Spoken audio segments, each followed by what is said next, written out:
내가 상속세 낼 줄은 꿈에도 몰랐다. 아마도 이런 멘트가 많이 나올 것 같습니다. 제가 벌써 많이 됐네요. 제가 처음 세무사 시험 공부했을 때, 저는 세무사는 아닙니다. 오해 없으시기 바랍니다. 제가 처음 세무사 공부했을 때 벌써 10년도 넘었는데, 그때 그 세무사님들이 상속세 파트 강의를 하시면서 주변에 상속세 낸 사람 있으면 친하게 지내라. 이렇게 우스갯소리로 농담 반 진담 반으로 말씀하셨는데 지금은 그렇지가 않죠. 집값은 굉장히 많이 올랐는데 상속세 기준은 그대로라서 이런 일이 생기고 있습니다. 어떤 내용인지 보겠습니다. 자, 일단 출처를 밝히고 보도록 하죠. 동아일보, 그쵸? 동아닷컴입니다. 동아일보. 서영아 기자님이 작성하셨고, 9월 12일자 기사입니다. 자, 100세 시대의 세금 아는 만큼 보인다. 서영아의 백색 카페. 좋네요. 자, 이게 요약입니다. 핵심 서머리입니다. 자, 상속세는 더 이상 부자만의 세금 아닙니다. 이 방송을 보고 계시는 여러분들도 해당이 됩니다. 자, 고성춘 조세 전문 변호사가 말하는 절세 전략. 그러니까 변호사님이시네요. 그런데 조세에 관련된 쪽으로 하시는 분이신데, 저도 제가 수업을 들었던 그 연세대학교 법무대학원 수업을 들었던 유영철 변호사님 계시는데 그분도 조세 전문 변호사시거든요. 그럼 이게 같은 비슷하신 것 같습니다. 자, 상속 대책은 가족을 위해서 50대부터 세워라. 50대부터. 야, 나도 얼마 안 남았는데 5년만 있으면 이제 50대인데.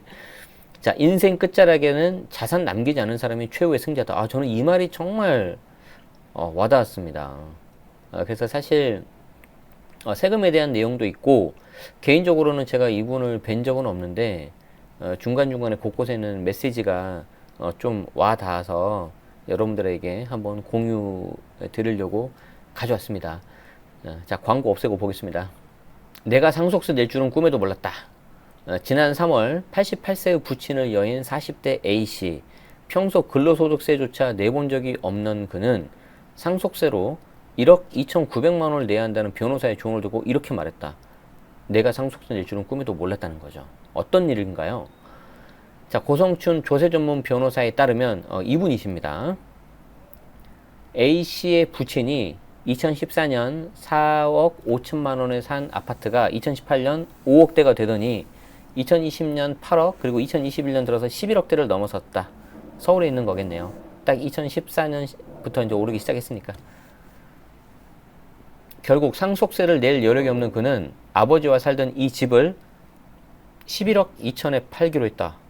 이게 정말 너무 안타까웠어요. 본인 이제 아버지 돌아가신 부친께서 물려주신 물건이고 아마도 서울 최소한 수도권 아파트일 텐데 저런 집은 사실 파는 게 아니거든요. 갖고 가야 되는데도 불구하고 1억이 넘는 큰 돈이죠. 상속세를 내야 되기 때문에 이런 결정을 하신 것 같습니다. 정말 방법은 없는지 어떤 내용인지 한번 보겠습니다. 자, 고 변호사는 부친이 1년 전에 돌아가셨다면 어땠을까를 가정해 봤다. 당시 실거래가는 8억대였고 상속세는 4,700만 원만 내면 됐다. 물론 4,700도 적은 돈은 아니지만 1억 2,900보다는 좀 그래도 낫지 않냐라는 거죠. 자, 상속세를 계산할 때 아파트는 유사매매 사례가, 그러니까 상속을 전후로 해서 6개월간 유사한 부동산의 실거래가를 적용하기 때문에 특히 아파트는 좀 규격화가 잘 돼 있잖아요. 그리고 거래가 좀 상대적으로 빈번하기 때문에 이걸 좀 상속세 자체를 좀 내리기가 좀 쉽지가 않다는 겁니다. 자, 또한 A씨가 상속세를 낼 여력이 있었다면 부친의 사망 시점인 3월경 거래된 매매 사례가액 10억 원으로 상속세 신고를 할 수도 있었다. 이 경우 상속세는 8,600만 원만 내면 됐다. 하지만 그런 걸 못했기 때문에 집을 팔아야 했고 그 매매 가격이 그냥 시가가 돼서 세금 4천만 원을 더 부담하게 된 셈이다. 그러니까 사전에 좀 이렇게 작업을 안 하신 것 같습니다. 자, 고성춘 변호사는 상속세도 이제 서민들이 걱정해야 되는 세금이 됐다고 했다. 우리 일부 시간에는 주택임대소득세 그리고 보유세 이제 걱정을 해야 되는데 여기에 상속세까지 걱정을 해야 되네요.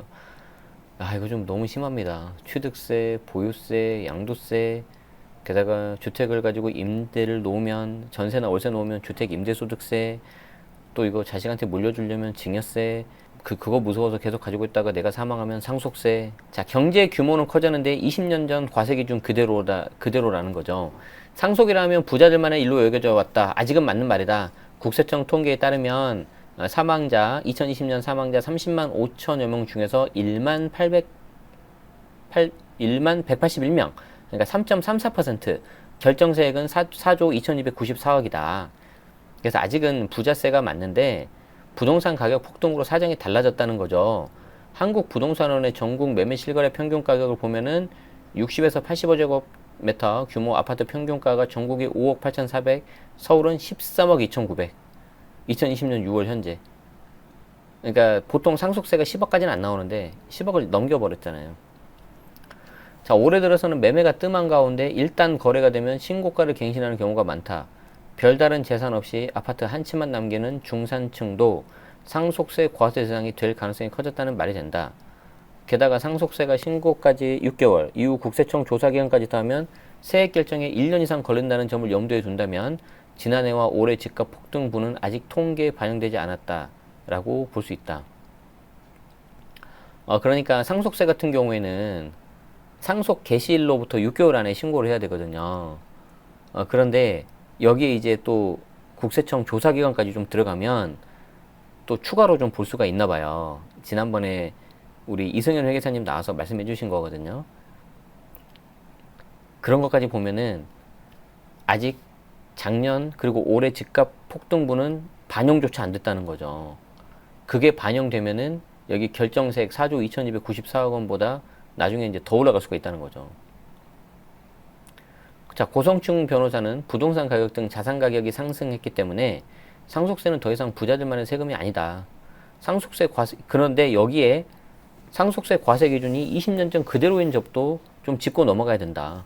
그 사이 경제 규모가 커지고 부동산 가격이 급등했지만 과세 기준에는 인플레조차 반영되지 않았다. 그러니까 최소한의 좀 인플레 정도는 반영돼야 되는 거 아니냐. 저도 굉장히 공감합니다. 이제 이게 상속세 증여세 세율입니다. 최저 10%에서 최고 50%까지 되는데요. 30억 초가 되면 50%, 10억에서 30억 40%입니다. 자, 변동 심한 매매 사례가액으로 상속가액 결정. 자, A씨의 사례는 부동산 가격 급등이 상속세에 어떻게 영향을 미치는지, 그리고 상속가액 계산에 매매 사례가액을 적용하는 방식이 얼마나 불합리한지 보여준다. 자, 상속세만의 문제는 아니지만 모든 정책이 세금을 늘리는 쪽으로 작동된다는 불만이 적지 않습니다. 여기 이제 기자분 질문입니다.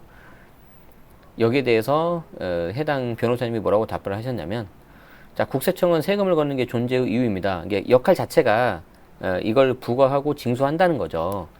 그런데 다만 갈수록 세수를 찾아내는데 혈안이 되고 있다. 이게 좀 문제라는 겁니다. 징세 과정에서도 납세자를 의심하고 부를 죄악시하는 태도가 보인다. 그런 거 봐요. 세금 내는 국민이 세금이 질문적이라는 느낌을 받는다면 어딘가 잘못된 거다. 이게 정말 와닿았습니다. 당연히 벌었으면 세금을 내야죠. 그런데 그게 뭐 너무 좀 징벌적이고 과하다는 느낌이 든다면 어딘가 잘못된 거다라고 이 변호사님은 말씀하시네요. 자, 상속세는 피상속인의 재산을 모두 합산해서 과세한다. 그러니까 피상속인이 사망자고요. 그걸 상속받는 사람이 상속인입니다. 그래서 가끔 가다가 저 상속인하고 피상속인을 좀 헷갈리는 경우가 있어요. 헷갈리면 완전히 달라져 버리잖아요. 그래서 어떻게 외우시면 되냐면 피토하고 돌아가셨다 해서 피상속인 이렇게 생각하시면 됩니다. 아시겠죠? 아재 개그 한번 해봤습니다. 자, 그래서 피상속인의 재산을 모두 합산해 과세한다. 그러니까 이걸 이제 일괄 총괄해서 과세를 하는 거거든요. 일단 전부 다 더해가지고 세금을 매겨요. 그리고 그 세금 부담하는 이거를 나눠서 냅니다. 왜 그러냐면은 그렇지 않으면은 상속받는 걸 다 쪼개버리잖아요. 자녀별로. 그러면 그걸 세금을 줄일 수가 있거든요. 그렇기 때문에 일단 합쳐서 전부 다 과세합니다. 그래야지 이 누진세율, 높은 세율이 적용되는 거예요. 그리고 그걸 납부하는 거를 나눠서 하라는 겁니다.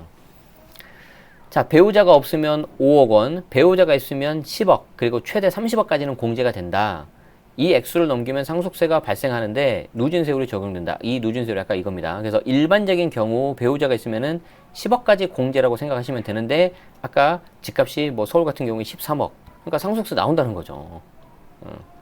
자, 대부분의 상속은 갑자기 닥친다. 준비해 놓지 않으면 유족이 고생한다. 그러니까 안타까운 상황이지만 예를 들어서 무슨 사고를 당할 수도 있잖아요. 그러면 안 되지만 제가 아는 분도, 근데 그분은 이제 부동산은 아니었고, 사업 관련된 쪽이셨는데,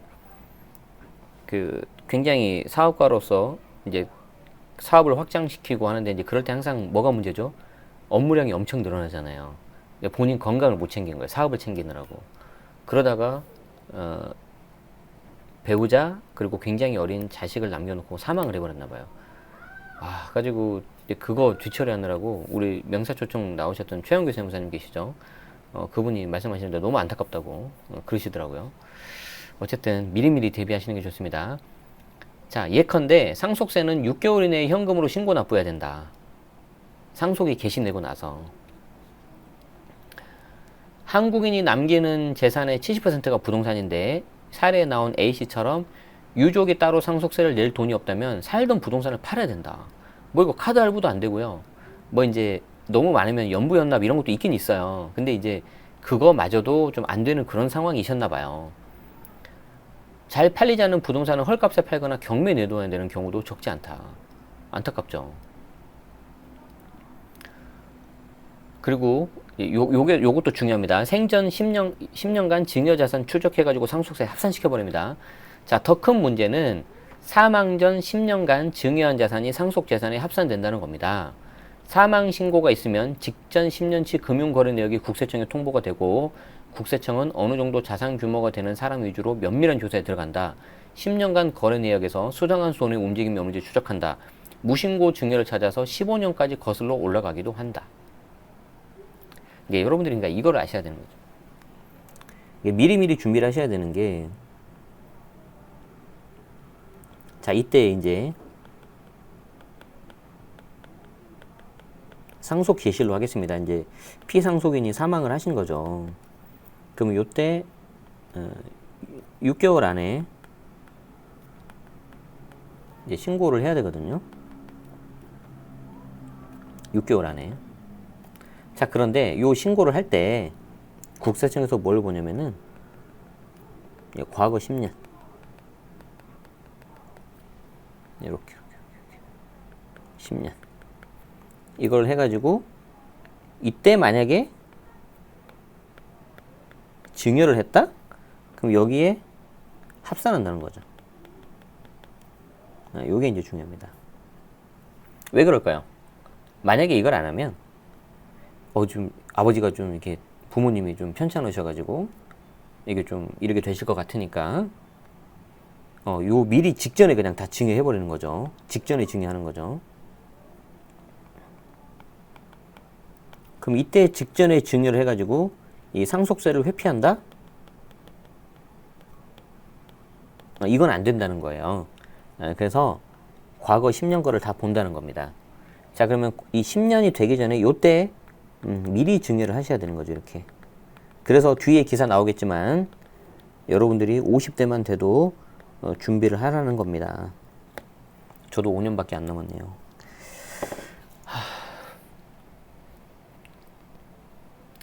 그래서 이 말이 그 말입니다. 10년간 거래 내역에서 수상한 돈의 움직임이 없는지 추적을 하고, 특히 이제 상증세 보면은 부당한 거래 같은 경우에는 이게 제한이 없어요. 찾아내는 거를. 그래서 막 15년 전까지 거슬러 올라가기도 한대요. 그리고 그거 아십니까? 세무 공무원 분들은 계좌 조회할 때 별도의 어떤 영장이 필요가 없대요. 그러니까 마음만 먹으면 다 조회할 수가 있대요. 물론 이제 함부로는 안 하고, 그리고 제가 알기로는 조회를 한다 그래도 거래 이력이, 조회 이력이 남기 때문에 함부로 못 해요. 그렇지만 검사들도 그걸 하려면 별도 건별로 할 때마다 영장을 청구를 해가지고 받아야 되는데, 국세 공무원은, 세무 공무원은 그렇지 않다는 거죠. 그러니까 여러분들 만만하게 생각하시면 안 된다는 겁니다. 자, 이렇게 찾아서 무신고 증여가 만약에 발견됐다. 증여 대상인데 신고를 안 했다. 그러면은 그 10년 이내 액수가 상속가액에 포함돼서 당연히 상속세가 더 늘어나게 되겠죠. 사망자 재산에서 어디에 썼는지 모르는 뭉칫돈이 빠져나갔다? 이것도 상속재산으로 그냥 간주한다. 추정으로 안 하고 그냥 그렇게 봐버린다는 거죠. 근데 여기 있네요. 다만 사망 전 1년간 2억, 그리고 2년간 5억까지는 문제 삼지 않는다. 이거는 이제 현실적으로 하다 보면 그 정도는 좀 봐주겠다는 건데, 아니 세상에 누가 뭐 내가 죽는 날짜를 미리 알고 그 전에 딱 계산해가지고 1년 전에 2억 하고 그런 사람은 없을 거 아닙니까? 그래서 통상적으로 이 정도는 봐주겠다라는 거죠. 자, 세법에서는 특수관계자 간 재산적 법률에게는 모두 증여로 일단 추정합니다. 그래서 추정이라는 거는 일단 증여로 보겠다는 거죠. 그리고 나서 나중에 예외적인 사항이 발생하면 증여로 하든지 아니면 예외적인 사항 나와서 증여가 아니면 봐준다라는 거예요. 자, 그래서 가족 간 계좌이체는 특히 조심해야 됩니다. 증여가 아니라는 걸 본인이 증명해야 됩니다. 그래서 이제 여러분들 뭐 차용증도 쓰고 하지만 그거는 어떤 필요 조건일 뿐이지 차용증을 내가 썼다고 해서 무조건 증여가 아니라는 건 아니라는 거예요. 국세청의 자세는 내 의심을 0으로 만들어 봐 라는 거예요. 국세청에서는 일단 증여로 추정하고 이심해서 볼 테니까 네가 소명해가지고 당신이 소명해서 내가 의심을 안 하게 해봐. 굉장히 좋은 표현이네요. 그죠? 요즘은 모든 재화의 흐름이 전산화되어 있기 때문에 빠져나갈 틈이 없습니다. 조심하십시오. 그 말입니다. 자, 최근에는 법률 요건을 모두 갖춰서 증여를 했음에도 증여 자금의 원천을 따지는 세무조사를 당하는 사례가 늘고 있어서 긴장하고 있다고 한다. 이게 요즘 최근 트렌드예요. 요즘에는 어떻게 하냐면은 부모가 자녀한테 대부분 부모가 자녀한테 증여하니까 사례를 듭니다. 물론 반대 케이스도 가능해요.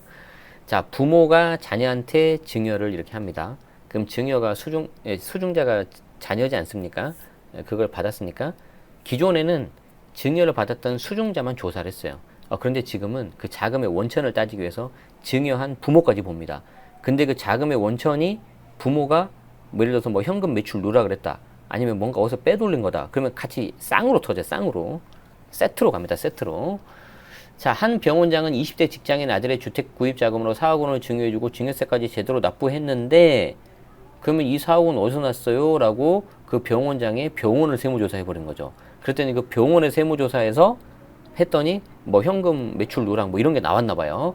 가지고 소득세 탈루로 7억 원대 세금을 얻어맞았다고 그래요. 라고 쓰러졌다고 합니다.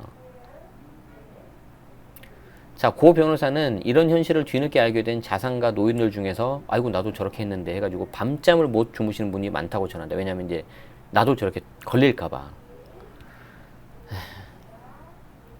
근데 이제 이거를 아니 그 세금 무조건 내면 되는 거 아닙니까? 라고 이렇게 말하기가 쉽지가 않은 게 잘 보세요. 여기 이제 연세가 좀 있으신 분들입니다. 잘 보십시오. 자, 우리 입장에서만 생각을 하면 안 돼요. 예를 들어 7, 80대 연세가 많으신 분들은 금융실명제 이전을 살아오신 분들이잖아요. 이분들 같은 경우에 이제 지금 7, 80대 정도인데 이분들 같은 경우에는 지금도 마찬가지지만 그때는 더 했잖아요. 부부간 네 돈 내 돈 구분이 없어지고 자식들한테 보태주는 거 좀 당연시한 거죠.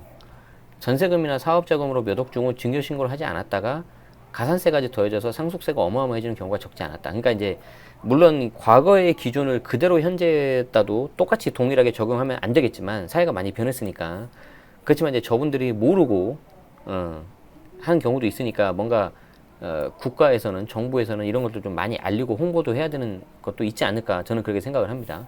어쨌든 시대가 변했기 때문에 변한 시대에 맞춰서는 좀 적응을 하시고 조심하시는 게 맞죠. 그래서 힘들다는 거죠. 자, 국가가 죽음의 길목에서 기다리다가 유산의 절반을 가져가는 것이 상속세. 와, 이 말을 너무, 야, 너무 이거는, 이 좀 복사해서 하는. 이야. 그러니까 이걸 절반을 이렇게 내버리면 안 되겠죠. 자, 과거 증여나 소득세 등에서 세금 낼 걸 안 내고 지나갔다 하더라도 상속세 조사에서 모두 찾아내서 가산세까지 물리기 때문에 정말 좀 미리미리 대비하시고 조심하시기 바랍니다. 자, 그래서 여기 나오죠.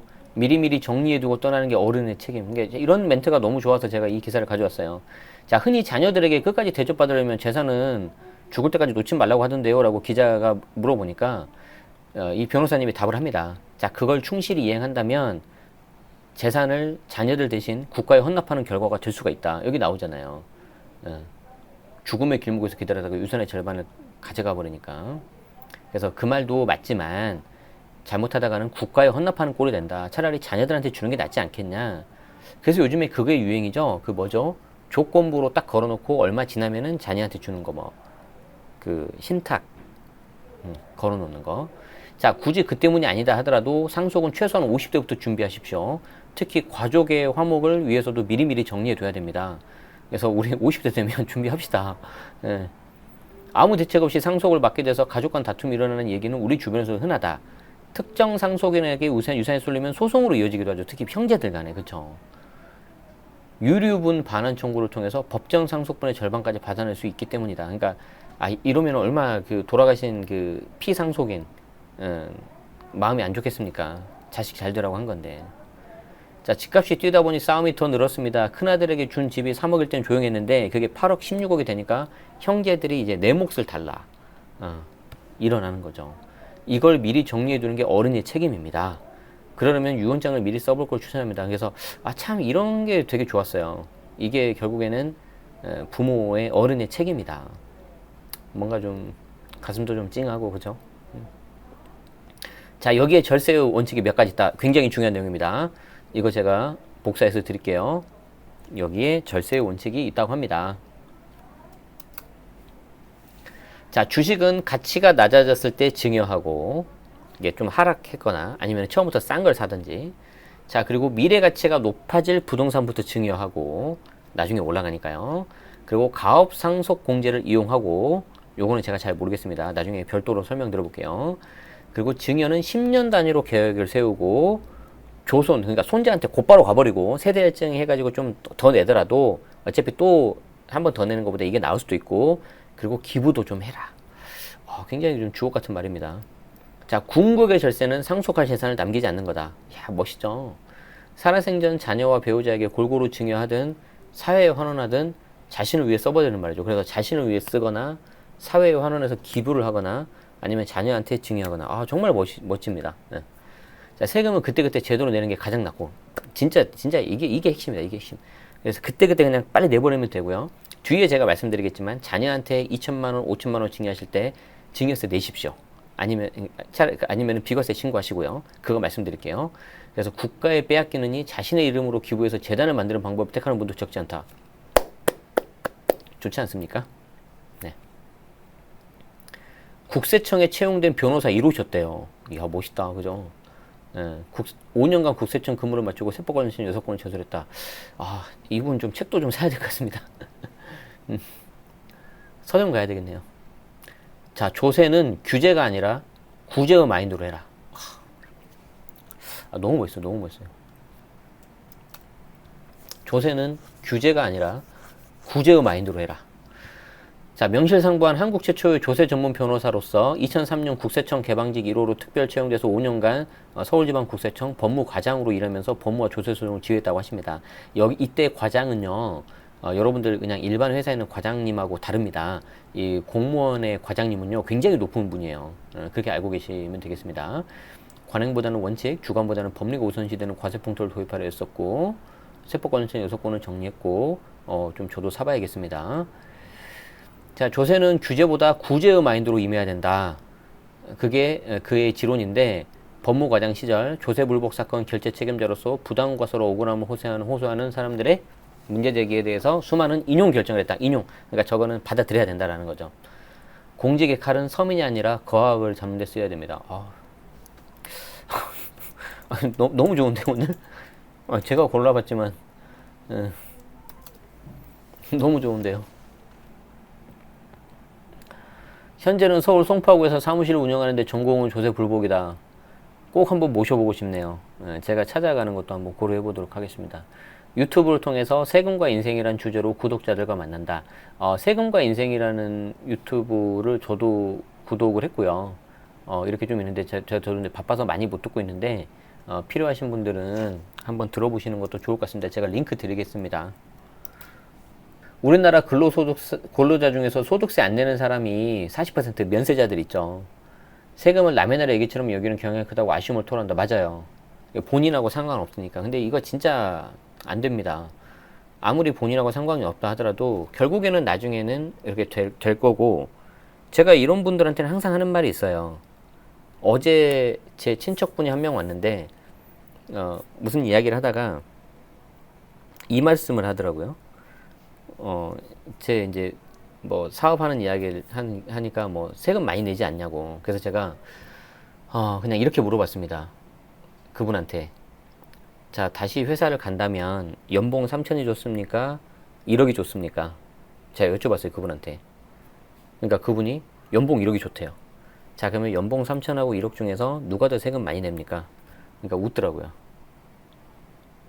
내가 지금 소득세를 안 내는 면세자에 해당될 수도 있어요.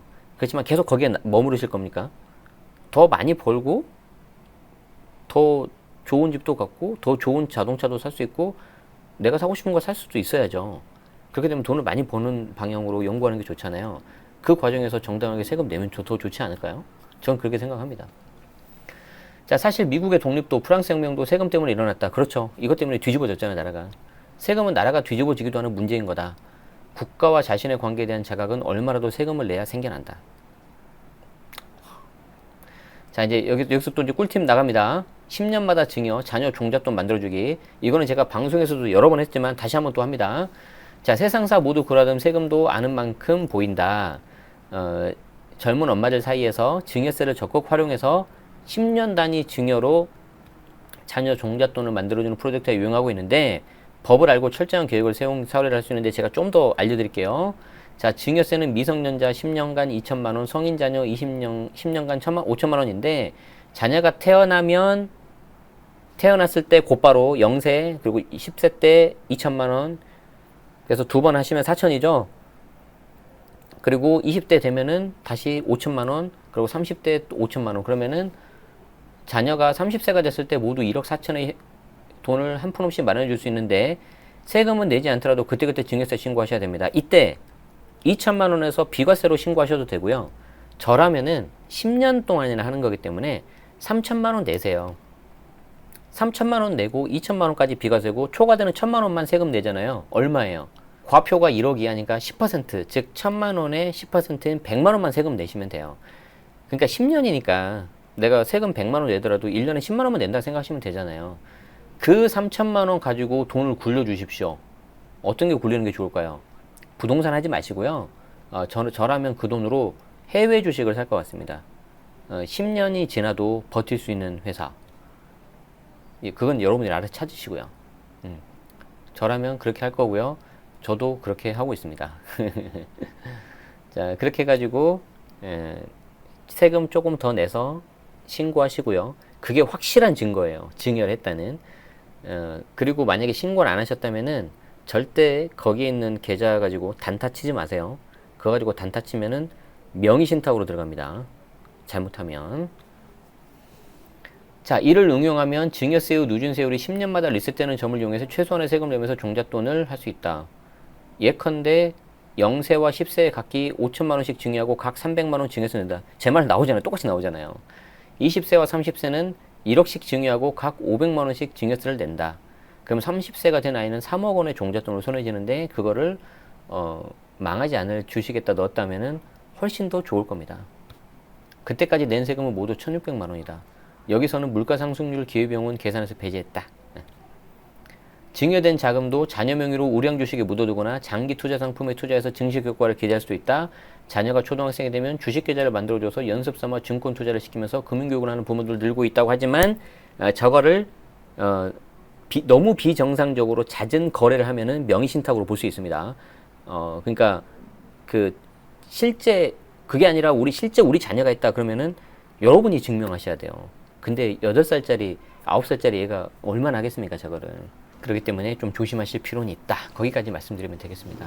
저는 사실 처음에 내용이 좋아서 이걸 가져왔는데, 이 변호사님이 하신 말씀 하나하나가 너무 와닿는 거예요. 특히 제일 와닿았던 게 이거예요. 조세는 규제가 아니라 구제의 마인드로 해라. 이 말이 좋았어요. 그래서 여기에 나와 있는 거를 본질을, 취지를 좀 잘 생각하셔서 어떤 건지를 좀 잘 이해하시고, 미리미리 정리를 좀 하시고, 미리미리 상속세도 좀 피하시고, 미리미리 자녀들 간의 어떤 교통 정리도 하는 그런 게 되면 좋겠습니다.